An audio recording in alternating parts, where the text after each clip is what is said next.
तो हेलो दोस्तों, आपका फिर से स्वागत है मेरे चैनल साफ लिक्स पर। जैसे कि हमने पिछले एपिसोड में देखा था कि जो जियांग है उसने जो क्वीन होता है उसे लीडर बना दिया था। क्वीन मन में सोच रही होती है, पहले उसने मेरी मदद की यून फैमिली को जो है अपने कंट्रोल में लाने की, अब उसने पूरी की पूरी अलायंस को जो है मेरे हाथ में दे दिया है और पूरी दुनिया की पावर जो है अब वो मेरे हाथ में आ गई है। और वो बहुत ही अजीब तरीके से कहती है कि मेरे लॉर्ड, ये कितने ज़्यादा ओपन माइंडेड है, ये कितने ज़्यादा जेनरस और काइंड है और कितने हैंडसम है। मैं ऐसे आदमी को तो ढूंढ रही थी जिसके लिए मैं लॉयल हो सकूं और आखिर अब मैं इस पर जो हूँ पूरी तरीके से ट्रस्ट कर सकती हूँ। उसके बाद जो क्वीन है वो कहती है कि ईस्ट सी में जो है वो क्राइसिस जो है वो बिल्कुल भी डिले नहीं हुई है, तो चलो वोटिंग करना स्टार्ट करते हैं। और यहाँ पे जो भी है, जिसे भी ऑब्जेक्शन है, तो वो वोट करके जो है वो मुझे बता सकता है। और सारे लोग कह रहे होते कि ठीक है, और वो लोग कह रहे होते कि जियांग हांग जो है उसने सब कुछ जो है एक वुमेन के हाथ में दे दिया। और तभी सारे लोग जो है वो भी जो क्वीन होते हैं उसके लिए ही वोट कर रहे होते हैं। और उसके बाद जियांग कह रहा होता है कि मैंने जो है वो लोगों की जो ट्रस्ट है उसको जीतने के लिए जो है इंपीरियल कैपिटल में जो क्वीन की फैमिली है उसको चुना है। और यून फैमिली जो है उसकी बैकग्राउंड बहुत ही अच्छी है और लोग उनकी आइडेंटिटी से एकदम ही सभी वाकिफ़ हैं। तो मुझे लगता है कि सारे लोग जो उस पर ट्रस्ट करेंगे और अलायंस बनने में जो है ये बहुत ही ज़्यादा अच्छी रहेगी। और वैसे भी ये लोग तो है वो मेरे ही कंट्रोल में रहेंगे। और रही बात जो डार्क लाइंस हैं, वो उस कर्ज को जो है वो मैं दूर कर दूंगा। और मेरे पास जो है इससे भी बड़ी एक प्रॉब्लम है। और तभी वो उस क्रिस्टल के निकालता है, वो कहता है पर ये जो क्रिस्टल है, मैंने कभी नहीं सोचा था कि मॉन्स्टर के जो कोर है उसका यूज़ करते हुए हम लोग भी जो है वो मॉन्स्टर बन सकते हैं। और जियांग मन में कह रहा होता है कि फिर तो जो एम्परर ने किया था वो तो कुछ भी नहीं था, क्योंकि एम्परर जो टियानवो का था उसने ह्यूमन ट्रांसफॉर्मेशन को छोड़ के मॉन्स्टर को ट्रांसफॉर्म कर लिया था। उसने ब्लड और मॉन्स्टर की जो पावर है उसका यूज़ किया था। अब मुझे पता चला कि वो तो सिर्फ एक टेस्ट प्रोडक्ट था और ये अचानक से लोगों की स्ट्रेंथ बढ़ा सकती है और ये उनको जो है वो ह्यूज डैमेज भी देती है। तो ये जो पूरी दुनिया है उस पर ये जो पावर का बैलेंस है उसे बिगाड़ देगी। मुझे डर लग रहा है कि आखिर ये हो क्या रहा है, मुझे इन चीज़ों पे जो है वो अटेंशन देना पड़ेगा। उसके बाद हमें एम्प्रेस को दिखाया जाता है, वो जियांग को ही देख रही होती है और वो कहती है कि लगता है अब मेरा जो यहाँ पे कोई भी काम नहीं रहा। सू उसे रोकते हुए कहती है कि योर मैजेस्टी, आखिर आप जा कहाँ रही हैं, आप थोड़ी देर वेट क्यों नहीं करती। तभी जो एम्प्रेस होती है वो कहती है कि अब मेरे वेट करने के लिए रहा ही क्या है, यहाँ पे जो है बहुत सारी चीज़ें थी वो सॉल्व हो चुकी हैं। आप जो जियांग आएगा तो उससे कहना कि अब हम मिलेंगे डोंग हाई पे। और उसके बाद जियांग को पता चल जाता है कि एम्प्रेस जो है वो जा चुकी है। वो मन में सोच रहा होता है कि ईस्ट सी की आर्मी जो है वहाँ पे और ग्लूटोन आर्मी वो सारी की सारी वहीं पे है, तो वो सारी चीज़ों को स्टेबलाइज करके रखेगी। आखिर मुझे कितने सारे फूड और जो नोबल फैमिली है उन सबको देना पड़ेगा, और मेरी जो सिस्टर है और एम्प्रेस वो सारी चीज़ों को संभाल भी तो सकती है। और जो रिन है वो बहुत ही ज़्यादा परेशान हो रही होती है, वो कहती है कि प्लीज़ मुझे जो है जल्दी से ईस्ट सी पे भेज दो किसी के साथ। तभी जियांग कहता है चिंता करने की जरूरत नहीं है, एम्प्रेस और मेरी जो सिस्टर है वो ईस्ट सी की तरफ ही गए हैं और वहाँ पे जो है मैं सप्लाई के साथ जाने वाला था, तो मेरे साथ ही जाना। तभी रिन कहती है कि नहीं, मैं वेट नहीं कर सकती। जब भी जो है टाइड आती है ईस्ट सी पे स्ट्राइक करने के लिए, तो मुझे डर लगता है कि वहाँ पे जो है बहुत सारे लोग मारे जाते हैं और फीमेल एम्परर जो है वो इन टाइड से जो है वो कभी भी नहीं निपट पाएगी। और इस टाइम तो है वो बहुत ही बड़ी तादाद में आ रहे हैं। और 13 साल पहले जो डीमन किंग था उसने 20 टाइड का यूज़ करते हुए यहाँ पे अटैक किया था, जिसके कारण मैंने जो है वो अपनी मम्मी को खो दिया था। और रोने लगती है और वो कहती है कि ईस्ट चाइना सी जो है वहाँ पे बहुत ही बड़ा केओस आने वाला है। और हमें दिखाया जाता है कि जो जियांग हांग है कोई बता रहा होता है कि जियांग को अभी भी ये रियलाइज़ नहीं हुआ है कि दुनिया में कितनी बड़ी डिज़ास्टर आने वाली है और उसके सामने कितना बड़ा प्रॉब्लम आने वाला है। और फिर हमें सी एम्परर सेक्ट का सीन दिखाया जाता है।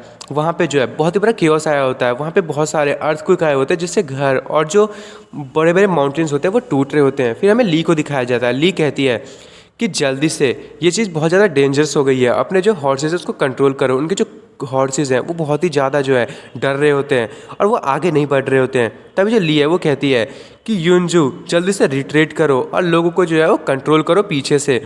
और वो कह रही होती है कि जो लोग भी जो हैं वो घोड़ों के चक्कर में जो है वो लॉस्ट हो गए हैं और जिनके घोड़े उनकी बात नहीं मान रहे हैं, जल्दी से उनकी मदद करो। और मन में कह रही होती है कि यही रीज़न है ईस्ट चाइना सी में जो है वो टाइड आ रही है इसके चक्कर में और वाइब्रेशन होने का, इन दोनों में कोई ना कोई तो है वो रिलेशन लग रहा है मुझे। अब मुझे जो है जल्दी से लोगों को गार्ड करना पड़ेगा। जो सी एम्परर सेक्ट है वहाँ पे पक्का कुछ ना कुछ तो गड़बड़ चल रही है। और यहाँ पे जो सनसेट है सिटी का वो भी हमें सीधे सी एम्परर साइट की तरफ ले जाएगा और हमें जो है जल्दी से वहाँ पे जाके अटैक करना पड़ेगा। यदि हमारे पहुँचने से पहले वहाँ के जितने भी डीमंस हैं उन्हें अटैक कर दिया तो ये बहुत ही बुरा होगा। और तभी जो ली है वो अपने जो सर्वेंट होती है उससे कहती है कि जाओ जल्दी से जो आर्मी है उसको गार्ड करो सनसेट सिटी की तरफ, और जल्दी से सारे के सारे लोग जो हैं बाकी के जो बच गए वो मेरे साथ सी एम्परर सेक्ट की तरफ चलो। और जो टियानो कॉन्टिनेंट के जो लोग हैं वो भी यहाँ पे किसी भी टाइम में पहुँचने ही वाले होंगे। तभी वो सर्वेंट कहता है ठीक है प्रिंसेस जैसा आप कहें, और वो लोग वहाँ से जाने लगते हैं। और उसके बाद हमें सी एम्परर सेक्ट का सीन दिखाया जाता है। वहाँ पे सारे के सारे लोग जो हैं वो बहुत ही ज़्यादा डर रहे होते हैं उस टाइट को देख के। और एक बंदा कहता है ये वेव ये कितनी ज़्यादा डरावनी है, और हमें दिखाया जाता है और वो बहुत ही सच में बड़ी होती है। और वो लोग कह रहे थे कि इस तरीके की वेव एग्जिस्ट भी करती है। और फिर हमें एक मॉन्स्टर को दिखाया जाता है, वो कहता है कि मैं तुम सबको मार दूंगा। और वो एक डीमन जनरल है और वो इन्नेट रियल पीक पे पहुंच चुका है डीमन बीस्ट के। और वो एक जो बंदा होता है वो कह रहा होता है कि क्या हम इस चीज़ को रोक भी पाएंगे। तभी कोई उनके पीछे से कहता है कि डरने की बात नहीं है। और हमें पता चलता है अरे ये तो वही हमारा पुराना दोस्त है। और वो कह रहा होता है कि ये कोई भी बड़ी प्रॉब्लम नहीं है, बस छोटी मोटी वेव है, इसको तो मैं ऐसे ही संभाल लूँगा। और दोस्तों आप तो सबको जानते ही होंगे ये लिन है।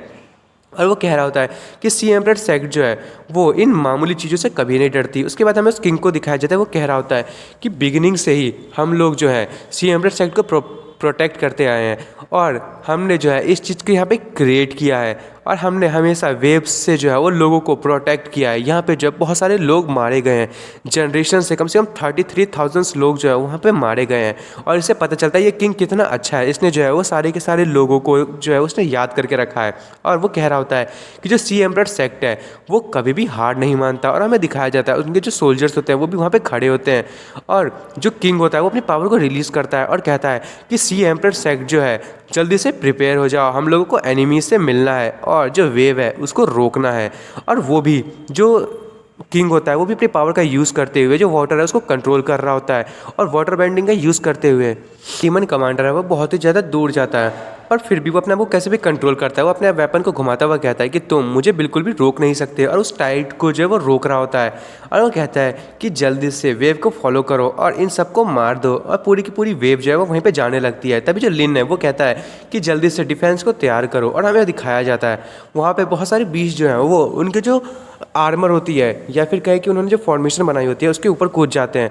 और सारे के सारे मॉन्स्टर बड़े अजीब लग रहे होते हैं। एक तो एलिगेटर होता है और अजीब अजीब से, और जो एक आदमी होता है वो कहता है कि जल्दी से वहाँ से हटो। और वो अपने वेपन को जो है एक मॉन्स्टर के सर में डाल देता है। पर जैसे वो उसके सर में डालता है वो जो मॉन्स्टर है वो तो फट ही जाता है, पर उसकी जो वेपन होती है वो भी पूरी की पूरी जो है वो एसिड से ऐसा लगता है कि पूरा का पूरा जो है वो गायब हो गया होता है। और तभी हमें दिखाया जाता है एक बंदा जो है वो अपने फिंगर्स का यूज़ करते हुए उन लोगों पे अटैक कर रहा होता है। वो कह रहा होता है कि अब तुम लोग यहाँ पे आ ही गए हो तो तुम लोग यहाँ से जिंदा जा नहीं सकते। और वो एक ही अटैक करता है और वो पूरे के पूरे जो बी होती है उसके जो वेव उसको आधा काट देता है। और हमें पता चलता है कि ये कोई और नहीं वो किंग ही होता है, वो बहुत ज़्यादा पावरफुल होता है। तभी वो जो कमांडर होता है वो कहता है कि तुम जो है वो कितनी भी रजिस्ट कर लो तुम बिल्कुल भी नहीं टिक सकते, तो क्यों ना तुम मुझे जो है वो ईस्ट सी है उसको मेरे कंट्रोल में कर दो, तुम लोग बहुत ज़्यादा एरोगेंट हो रहे हो। किंग कहता है कि हाँ अच्छा तुम ऐसा करना चाहते हो। और वो कमांडर कहता है बिल्कुल तुम मुझे दे दो, ये चीज़ वैसे भी हमसे जो है वो बिलोंग करती है और ओशन से बिलोंग करती है, और हम इस चीज़ को मिला लेंगे और हम जो है वो कभी भी तुमसे नहीं हारेंगे। और तभी जो किंग होता है वो कहता है अच्छा इस बारे में तुम सोचने की कोशिश भी मत करना। वो पूरी पावर को रिलीज़ करता है और वो अपनी वाटर का यूज़ करते हुए, और जो दूसरा कमांडर होता है डीमंस का वो भी अपनी वाटर वेव का यूज़ करता है, और उन दोनों के वेव एक दूसरे से टकरा रहे होते हैं। और सी एम्परर सेक्ट के जो लोग हैं वो लड़ाई करने के लिए आगे बढ़ रहे होते हैं। फिर हमें जो है वो ईस्ट चाइना सी का जो है वो नॉर्थ किंग का पैलेस दिखाया जाता है। वो पैलेस जो है वो पानी के अंदर होता है और हमें दिखाया जाता है वहाँ पे एक लड़की होती है और वो कह रही होती है यहाँ पे कितना ज़्यादा नॉइस हो रहा है। और दोस्तों इसे देख के लग रहा है कि जियांग के लिए एक और लड़की आ चुकी है। उसके बाद हमें ईस्ट सी का सीन दिखाया जाता है। वहाँ पे कोई कहता है कि मैंने तुम्हें वेट करवाया उसके लिए सॉरी। और हमें वहाँ पे बताया जाता है कि यहाँ पे जो है 4 जो सी के एम्परर्स होते हैं वो होते हैं, और वो सारे के सारे जो हैं वो वहाँ पे बैठे होते हैं और वो कह रहे होते हैं कि आजकल जो लोग हैं बहुत ज़्यादा जो है वो इग्नोरेंट हो गए हैं कॉन्टिनेंट के, और वो हम लोगों को जो है वो पूरी दुनिया से अलग करके रखा हुआ है उन्होंने। अब इस वर्ल्ड को जो है वो हम लोगों को ओशन से अलग करना चाहते हैं।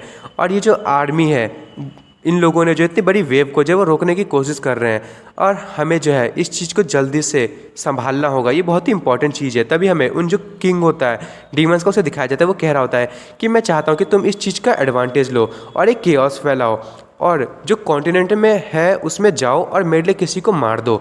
और हमें एक और बंदे को दिखाया जाता है, वो कहता है कि आप इतने 1000 सालों से जो थे वो कैद थे, पर हम हमेशा आपके लिए जो है वो फेथफुल रहे हैं और ये जो डीमन है वो हमेशा आपके लिए जो है वो वेट करते रहा है ताकि आप जो इस चैनल शिप पे आएंगे और उस पर हमला करेंगे। और ये जो मास्टर है वो हमेशा से आपकी जो है वो अंडर में काम करना चाहता है और मैं जो हूँ आपकी जो लीडरशिप है उस ब्रिलियंट आइडिया का ज़रूर हिस्सा बनूंगा और हम उस बंदे को ज़रूर मार देंगे। क्या मैं पूछ सकता हूँ कि आप किस तरीके के आदमी को मारना चाहते हो? तभी वो जो किंग होता है वो कहता है कि मैं एक जो बंदा है जो डीमन लॉकिंग टावर है उसका मास्टर, उसे मारना चाहता हूँ। तभी हमें दिखाया जाता है कोई जो है कहीं पे हाथ रखता है और वो एक लड़का होता है जिसने ना उस लड़की की गलत जगह पे हाथ रखा होता है। वो कहता है कि ऐसा लग रहा है कि आप जो है वो इतने टाइम से उसमें कैद थे, इसीलिए आप डीमन लॉकिंग टावर के जो है ऑनर को मारना चाहते हैं। क्या आखिर आप इंतज़ार किस चीज़ का कर रहे थे? क्या आप चाहते हैं कि हम उसे मार दें? पर ऐसा हम करेंगे कैसे? मॉन्स्टर का किंग होता है वो कहता है कि हाँ तुम ज़रूर कर सकते हो क्योंकि आप जो है वो सब कुछ लेज़ी हो चुके हैं और कॉन्ट्रैक्ट बाइंडिंग जो है वो उनकी पावर वीक हो गई है। अब ये जो पैलेस है डीमन किंग टावर वो भी एकदम कमज़ोर हो चुका है और वो कह रहा होता है कि उसकी जो कल्टीवेशन है वो भी अभी तक पीठ पहुंची है, बस वो अभी तक बर्स्ट आउट नहीं हुआ है और उसने सिर्फ डीमन लॉकिंग टावर के सेकंड फ्लोर को खोला है। तो अगर तुम चाहो तो उसे जल्दी से मार सकते हो और मैं तुम्हें एश्योरेंस देता हूँ जो भी उसे मार देगा जो डीमन लॉकिंग टावर है मैं उसे दे दूंगा। और वैसे भी जो एम्प्रेस है वो अब ईस्ट चाइना सी पे जो है वो आ गई है तो कोई भी जो है रोक नहीं पाएगा। पिछली बार तो जो है उसको उसने एम्प्रेस ने रोक लिया था उसको मारने से, पर इस टाइम तो कुछ भी कर सकते हो क्योंकि वो अभी ईस्ट एम्प्रेस साइड की तरफ है और जो भी उसे मारेगा टावर उसका। और तभी हमें एक और जो है वो किंग होता है उसे दिखाया जाता है और उसकी जो स्माइल है वो बहुत ही ज़्यादा डेंजरस होती है। वो हंसते हुए कहता है कि बस इतना ही। और दोस्तों बस इतना ही मैं ये एपिसोड ख़त्म कर रहा हूँ। अब अगले एपिसोड में देखेंगे कि आखिर ये डीमन है कौन। और आपको मेरी वीडियो पसंद आई हो तो मेरी वीडियो को लाइक एंड सब्सक्राइब करना ना भूलें। Thank you for watching.